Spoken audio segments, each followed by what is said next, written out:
Okey, nama saya Haji Muhammad bin Atan daripada syarikat Bumi Research dan Berhad. Khususnya amat bagus saya memberi kesedaran saya tentang pentingnya artificial intelligence dan perlu kita mendalami tentang artificial intelligence terutamanya dari segi dalam Google Trend, Google Site, Canva dan seterusnya lah.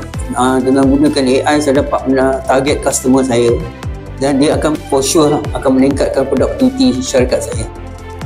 Semua perusahaan perlu join program AI transformasi ini di bawah MPC kerana inilah MPC ditugaskan untuk meningkatkan produktiviti SMEs dan syarikat-syarikat. So amat penting sangatlah program yang di bawah MPC ini untuk meningkatkan produktiviti ke semua syarikat-syarikat kecil dan besar. Mesej saya mereka perlu peka dan sedar tentang pentingnya terlibat dalam ilmu-ilmu artificial intelligence yang mengambil kursus-kursus ini sebab untuk mereka memberi kesedaran dan juga untuk mempraktiskan segala produk-produk AI ni seutamanya yang diketengahkan oleh MPC.